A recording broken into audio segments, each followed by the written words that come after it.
gentlemen, let me introduce to you our future.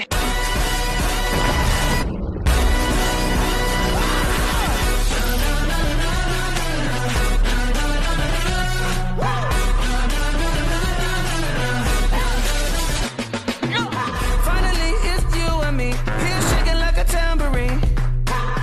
We in this finally, both sides of the cemetery. Attention people, y'all get ready. This is for everybody.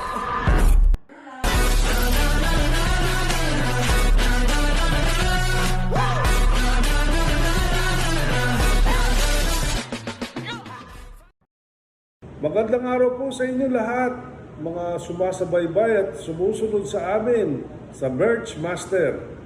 Ito na po ang ating episode 3 at ito po si Merch Master Herbie Santiago nasa harapan ninyo. Today, meron po tayong isang magiting na tao na katrabaho ko nung araw. At siya ay isang merchandiser, promodizer, nung nagkakilala kami way back in 1989. His name is Mr. Joseph Pardo. And through the years, I was surprised that he went up the corporate ladder. Kaya ito pong episode 3 is another inspirational video blog that will hopefully, as you hear Mr. Pardo talk, will be inspired to be like him. Okay? So, good afternoon, Joseph. Jopez. How are you? Good afternoon, Sir Herbie. HMS. Oh, I still remember your initial. That's how I used to call you back then. Yes, HMS. I'm very fine. Okay. Ganito, Jopez. I know you as Jopez, di ba? When we started together in 1989, sa hindi mo alam, and for the benefit of the audience, Jopez's promotion document from HR was on my table just about 2 days from the time I reported. So I told the HR, ano yan? Yan yung tao mo, si Jopez. Oh, pinopromote? Oh. Observe ko muna, kung gayan. O sige. So, Padre, sa hindi mo alam, my famous story to all my students was, paglabas ko after HR went to me, papunta ako CR, nadatnan ko yung misis mo, na isang babae na may dalang pembrera. At tinanong ko, para saan mo yan? Para kay Jopez ho to. Oh, sabi ko, bakit ho? Kasi parati nag-overtime yan, sabi niya yan. At ang puhunan niya ay sipag at tiyaga. Okay? Kaya ito, sinusuportahan ko siya. Tapos sabi ko, sabi ko, Mrs., maswerte naman si Jopez at ako ay nagagalak sa inyo na sinusuportahan niya. So Jopez, after I made wiwi, I went back to my table and signed off your promotion papers. Okay? So, from there, Padre, talk a little bit about what you were doing when we were together. Yeah. Okay, I can even parang move a little further back as even before I got to meet you. I was a merchandiser, as in merchandiser. Yung umiikot sa mga tindahan, binibigyan ng account assignment at nagdi-display ng produkto. That's basically how I started from the ground. That was about 1984, 85 then. So yun, I wasn't, during that time, I consider it as a handicap because I wasn't able to finish my college studies. So I really need to work and support the family because we're not a well-off family. So nag-umpisa ako talaga from the ground up. Okay, so nag-dicer ako for 3 long years. As a dicer, just to share it with everyone, parang I set up my mind na sinabi ko parang if I will be a dicer, I will make sure that I'm an extraordinary dicer. I didn't settle to be just among the average dicer. Ako yung tipong gusto ko mapapansin yung ginagawa ko. So I made sure that all my displays, all my facing, my engagement with my salesman are all basically parang in a way done, not normally done by an average dicer.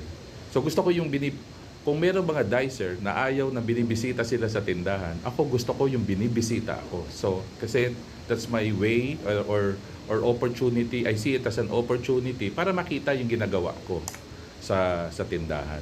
Alam niyo naman, pag dicer, you're at the bottom of the food chain. Ikaw yung nasa pinakababa eh. So, sabi ko, ayoko naman ng parang i-treat nila ng ganun lang yung dicer. Kasi nasa atin nakasalalay kung makakabook yung mga ahente natin o hindi. If we do good in our merchandising work, then definitely our salesmen will benefit from it. If we do bad and a lousy job on it, definitely they'll have a hard time building their business or achieving their target. So, to cut the long story short, so ganun yung mindset ko. And then one day, as I was doing my job, nothing against being a merchandiser, pero I saw a co-merchandiser whose age is twice or thrice my age during that time. Senior na, kumbaga ano. And then I saw him, he was still doing his thing. And then it suddenly dawned on me, nasabi ko, I don't want to age like him and just be a dicer. No offense of being a dicer. Gusto ko, wag naman dicer. Siguro, baka pwedeng bisor ng dicer at that age. Pero hindi dicer. So, I've set up my mind. Sabi ko, I'll work hard para sa ganon, mapansin ako. Okay? So, that's where it all started.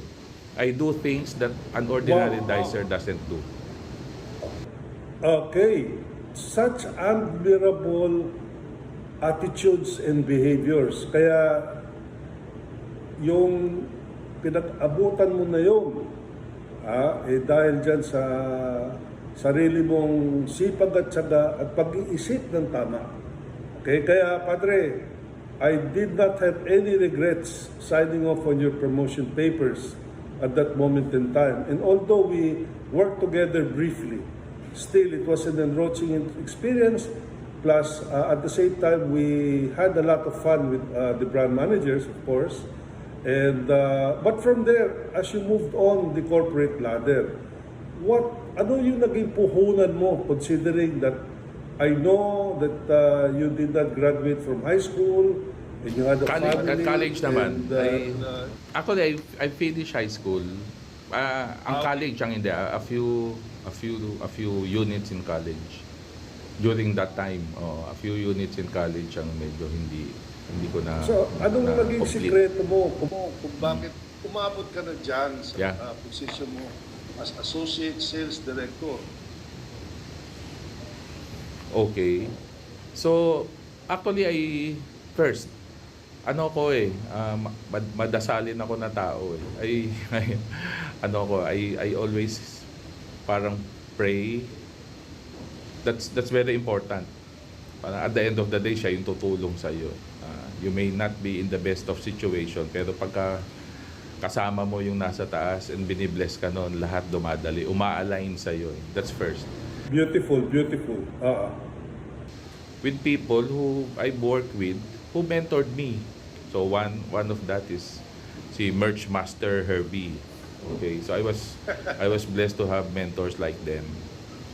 And then it's doubly hard for me kasi since sabi ko nga I wasn't able to finish my college.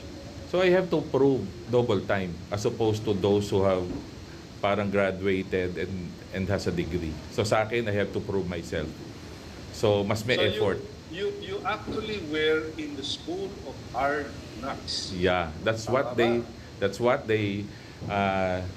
heard, and that's what most of my mentors are saying. Ito product ito ng School of Hard Knocks, and that's true. There was even a time, kasi right after our stint, sir, when you left, so under agency pa rin ako, pero yun nga na-promote. So I was parang ask, so paano? How will you get in, di ba? Para dito sa company. So you know what? Parang I said to myself, papasukin ko lahat, wag lang janitor. Sabi ko, papasukin ko lahat, wag lang janitor. I know I can thrive on this one, pero wag lang naman janitor. Pwedeng messenger, wag janitor. So sabi ko sa sarili ko. And then, lo and behold, nagkaroon ng opening, secretary. So I know it's odd for a male who will be a secretary. Pero I grabbed it. I was a department secretary. So, as a secretary, based on, again, using my mindset, na sabi ko, I will do that what a secretary does. I will do something extraordinary that a secretary doesn't do. So, binibilisan ko. So, yung mga communication, mga letter na binibigay para sa mga brand manager, I make it a point that I answer it. Tapos, pagka meron akong hindi alam, I ask, again, the people around me, paano ginagawa. I even came to a point that I copy their files para lang matuto ko sumulat na maganda. So, yung mga memo nila, I keep it. Okay? Ganon. So, Hanga ako sa iyo, ha? Talaga hanga ako sa iyo. Alam mo, yung pag-iisip mo is spotless, ha? At saka dahil dyan, nakita ko, mudlad ka. At naalala mo, nung nagkita tayo sa Mercury Glorieta, nagulat ako, nakakurbata ka na, at saka long sleeve, ha? Sabi ko, uy, di ba si Jopes Pardo, ha? From t-shirt lang at saka jeans. Naka-shirt and tie na. Okay, so, umakyat ka. Through the years, you went through a lot of trainings, am I correct? And I suppose, yung hard work mo is what endeared you to all your superiors, ano? I wasn't able to capture that last statement. What was that? Well, like I said, your hard work, your very good attitude and behavior is what endeared you to your superiors over time. Tama? Yes. Ha? Okay. That's true. Now, Jopes, can you please impart to our audience, although you said a few good things already, can you please impart to our audience what they should be thinking about this job of promo merchandiser, visual merchandiser, promo girl? Ano bang masasabi mo sa kanila that will inspire them to be like you at some point in time? Number one, huwag niyo siyang ilalang. Being a merchandiser is not just being a merchandiser. Hindi lang po siya trabaho. Isang marangal na trabaho ang pagiging merchandiser. I would rather be a merchandiser than someone who's cleaning a toilet. Although, someone who's cleaning a toilet is still a noble job. Pero you would rather be on that position, being a dicer, as opposed to being in a toilet, cleaning the toilet. So that's number one. So swerte kayo at dicer kayo. Second, in the past, ang dicer medyo hindi kasama sa structure pagdating sa mga multinational company or yung mga fast-moving consumer goods. Right now, they're part of the entire picture. Kailangan meron dicer. So importante yung role ng dicer. So that being the case, so ano ba yung kailangan for you to be inspired of dyan sa trabaho na yan? Number one, ang daming taong dyan nag-umpisa. Kasi ang dami, mag-open ang door eh. Makikita mo kung ano yung pwede mong sundan na tapak eh. Like for example, being a dicer gives you opportunity to get exposed kung ano yung ginagawa ng ahente mo.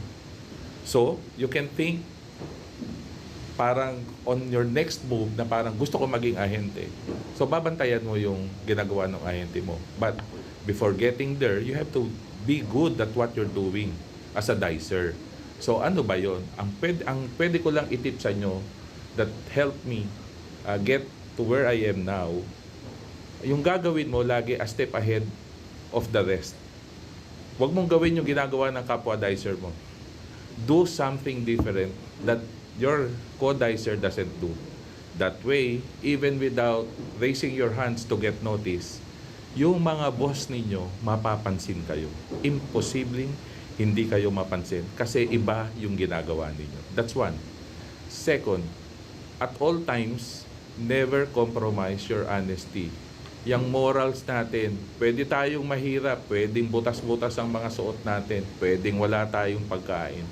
Pero yung dignidad natin, yung pagiging honest natin sa trabaho, wala tayong niloloko, wala tayong inaapakan, hindi tayo nagnanakaw.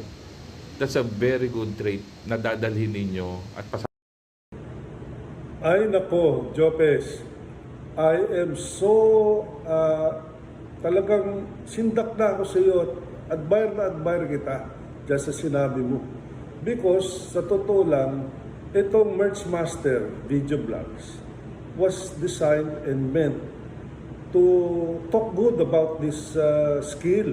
Kasi akala nung madami hanggang dyan na lang. But they don't realize na itong trabaho ng dicer is a stepping stone to something greater. Kasi kumbaga sa sundalo, matututo ka mamaril, at saka pakuwang ka sa putik. Then finally, pag dinaan mo na yung boot camp, which is what it is, then you're ready to become an officer, di ba? So ikaw na yung pare-direktor. Hanga ako sa inabutan mo na yun. Kaya mga kaibigan na nakikinig dito, itong episode 3 nito, malaki po ang pinagmamalaki ng ating guest because galing po siya sa wala. Okay? At ako, hangang-haka ako, to this very day, magkaibigan kami matalik. Okay? At dahil ho dyan, I would like to thank Jopes Pardo, ang dakilang Jopes as we called him in the old days, for this privilege of talking to you and for the privilege of you telling our audience na ito ang dapat gawin para you can look at a future like this. Okay, Jopes, maraming salamat, Jopes, ha? And folks, don't forget to wear mask, wear face shield, and social distancing. Kasi po, as of the time we are recording this, panahon tayo, nasa second wave na. Okay? And wag tayo mag-relax. Kasi hanggat hindi tayo na bakuna, delikado buhay natin. Lahat tayo, lahat na nakikinig. So, with that, friends and followers, subscribers, thank you very much for listening to me again, along with my guest, Mr. Joseph Pardo, the Associate Sales Director of Mega Sardines. Thank you, Jopes. And that's it for the day. Goodbye. God bless. Take care.